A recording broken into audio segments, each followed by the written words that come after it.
Vaccination महाअभियान के तहत जिले में निरंतर टीकाकरण कार्य जारी है।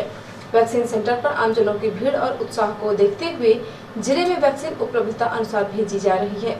जिला टीकाकरण अधिकारी डॉक्टर नागेंद्र बिहारी दुबे ने बताया कि शनिवार को जिले में 53 वैक्सीन सेंटर पर टीकाकरण हुआ तथा प्राप्त जानकारी के अनुसार लगभग 18,000 से अधिक व्यक्तियों का टीकाकरण किया गया। कुछ केंद्रों में देर शाम तक टीकाकरण जारी था। डॉक्टर दुबे ने कहा कि प्रति मंगलवार और शुक्रवार को बच्चों और गर्भवती माताओं का टीकाकरण होने से कोविड वैक्सीन नहीं लगाई जाएगी। अतः आमजन मंगलवार एवं शुक्रवार को सेंटर पर न जाएं और असुविधा से बचें।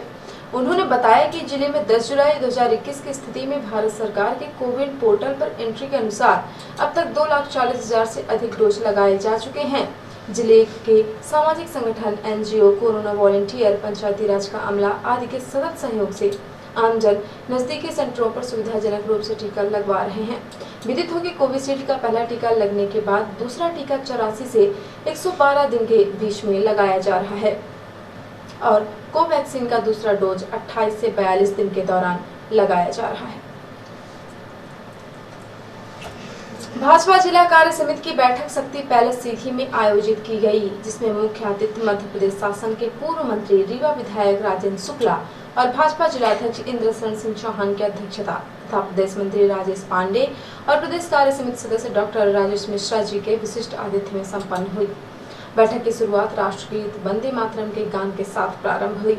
भाजपा जिला कार्य समिति की बैठक में मौजूद जिला कार्य समिति के सदस्यों को संबोधित करते हुए मध्य प्रदेश शासन के पूर्व मंत्री विधायक राजेंद्र शुक्ला ने कहा कि आप सब लोगों को पार्टी की रीति नीति को आगे रखकर जनता के विकास के कल्याण के लिए काम करना है। आगे मुख्य अतिथि ने कहा कि शासन की जितनी भी योजनाएं हैं उन सबकी जानकारी जन जन तक पहुंचाएं, जिससे जनता को शासन की योजनाओं का लाभ मिल सके। सीधी जिले में डिप्टी कलेक्टर के पद पर पदस्थ श्री श्रेयस गोखले ने बताया कि जिले की रामपुर नैकिंग तहसील का चंदरेह ग्राम अपने में गहरे इतिहास व धरोहर को समेटे हुए है। भव्य शैव मंदिर और मठ के अवशेष के रूप में यह विरासत आज यद्यपि भारतीय पुरातत्विक सर्वेक्षण द्वारा संरक्षित है, लेकिन इससे जुड़ी अधिकांश गाथाएं आज भी बिखरी हुई जन स्मृति का भाग है। 972 ईस्वी में फाल्गुन शुक्ल पंचमी के दिन स्थापित यह मठ लंबे समय तक गढ़ी के रूप में जाना जाता रहा और ब्रिटिश पुरातत्विक सर्वेक्षण किंघम द्वारा अपने लेखों में इसे सेप्लेशस अर्थात प्रसाद कहा गया। इससे स्थापित 2 संस्कृत शिलालेखों को पढ़े जाने पर इसका पूर्ण इतिहास लोगों के सामने आ सका एवं अनेक रोचक तथ्य भी सामने आए। चंदरेह शिलालेख व इस प्रकार के अन्य स्थानों से मिले शिलालेखों से मिली जानकारी के अनुसार पूरे मध्य प्रदेश में 8वीं से 11वीं शताब्दी तक शैव परंपरा का व्यापक विस्तार था। चाहे वो पूर्वी मध्य प्रदेश के कलचुरी हों, पश्चिमी मध्य प्रदेश के परमार हों या उत्तरी मध्य प्रदेश के गुर्जर प्रतिहार हों, सभी ने शैव संप्रदाय के आचार्यों को राज्याश्रय दिया, जिसके फलस्वरूप इस काल में पूरे राज्य में सैकड़ों छोटे छोटे शैव मंदिर एवं मठ स्थापित हुए। परवर्ती काल में तुर्क व मुगल आक्रमणों व राज्याश्रय समाप्त होने के कारण अधिकांश आचार्यों को दक्षिण की ओर जाना पड़ा एवं ये स्थल प्राचीन वैभव के अवशेष मात्र के रूप में रह गए। पूर्वी एवं उत्तरी मध्य प्रदेश में मक्तमयूर शैव संप्रदाय सर्वाधिक प्रसिद्ध था, जिनके प्रमुख आचार्य पुरंदराचार्य, मधुवम तीपति, कदम्ब गुहावशी, चूड़ा शिव, प्रभा शिव, ईशान शंभु, प्रशांत शिव, प्रबोध शिव आदि रहे हैं। वह इनकी अनेक शाखाओं द्वारा कदवाया जिला अशोकनगर, सुरवाया जिला शिवपुरी, गुलकी मठ जिला जबलपुर, बिलहरी जिला कटनी, गुर्गी जिला रीवा, चंदरेह जिला सीधी आदि अनेक स्थानों पर मंदिर एवं मठ के रूप में तपस्थलियों का निर्माण किया गया। शिलालेख में उल्लेख अनुसार पहले प्रशांत शिव आचार्य, जिन्हें कलचुरी नरेश युवराज देव ने अपने राज्य में आमंत्रित किया था, उनके द्वारा चंदरेह में भगवान शिव का मंदिर स्थापित किया गया व उसी के पास उनके प्रमुख शिष्य प्रबोध शिव द्वारा मठ, तालाब एवं कूप स्थापित किया गया। यह उल्लेखनीय है कि मूल शिलालेख में भी इस स्थान के लिए मठ शब्द ही मिलता है, जो इस बात का प्रमाण है कि यह कोई साधारण भवन नहीं था, बल्कि आचार्यों का निवास व साधना स्थान था। शिलालेख में प्रयुक्त ऐसे अनेक शब्द हैं जो तत्कालीन संस्कृति के विषय में बताते हैं। इस शिलालेख को निर्मित करने में जिनका योगदान है, उनका नाम भी इसी शिलालेख में दर्ज है। मेहू के पौत्र जेग व अमेरिका के पुत्र धानसट कवि ने इस प्रशस्ति को रचा। लक्ष्मीधर के पुत्र वासुदेव के अनुज दामोदर ने इसका लेख तैयार किया। सुराग इसके सूत्रधार थे, जिनकी आज्ञा से नीलकंठ ने इसे उत्कीर्ण किया। इन पंक्तियों से इस काल के व्यक्तियों के विषय में भी जानकारी मिलती है। संभव है कि ये सभी अथवा इनमें से कुछ स्थानीय व्यक्ति ही होंगे जो स्वतः में गौरव की बात है।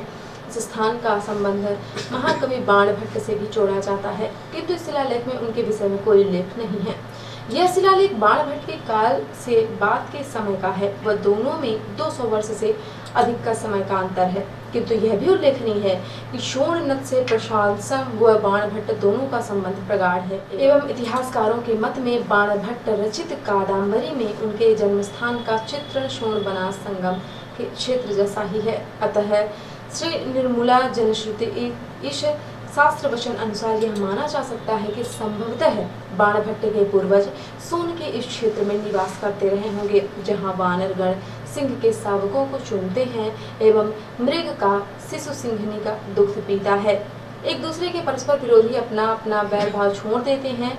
ऐसे तपोवन में सभी का मन शांत हो जाता है। ऐसे अनेक तपोवन से सिद्ध हुई सीधी की यह पवित्र भूमि लंबे समय तक तपस्या व एकांत साधना हेतु संतों आचार्यों का प्रिय स्थान रही है।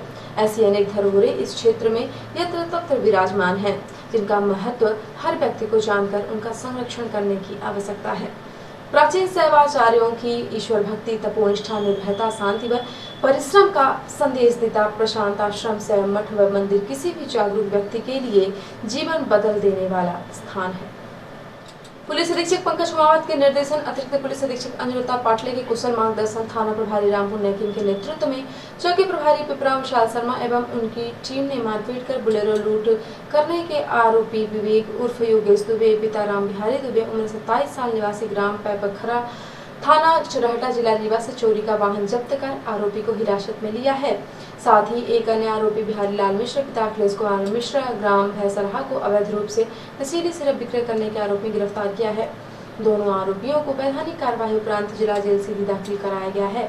बताया गया कि 8 जुलाई को फरियादी अंकित बैस, पिता सुधीर बैस, उम्र 18 साल, निवासी ग्राम भैसरहा का चौकी आकर रिपोर्ट लेकर आया गया कि आज सुबह 4 बजे के करीब आरोपी विवेक उर्फ योगेश दुबे, पिता राम बिहारी दुबे, उम्र 27 साल, निवासी ग्राम पेपरखा, थाना चुरहटा, जिला रीवा, इसके साथ मारपीट कर इसकी बुलेरो वाहन लूटकर भाग गया है, जिस पर से अपराध कायम कर विवेचना शुरू की जाकर चौकी के समीप सभी थानों को नाकाबंदी हेतु बताया जाकर आरोपी को पता तलाश की गई। जो मुखबिर की सूचना पर आरोपी को ग्राम गाजन, थाना रामपुर बघिलान, जिला सतना में घेराबंदी कर पकड़ा गया, जिसमें वाहन बुलेरो के संबंध में पूछताछ कर मेमोरेंडम लिया, जो वाहन ग्राम दलदल, थाना रामपुर बघिलान, जिला सतना में होना बताया, जिसे मौके पर ले जाकर गाड़ी को दस्तयाब किया गया।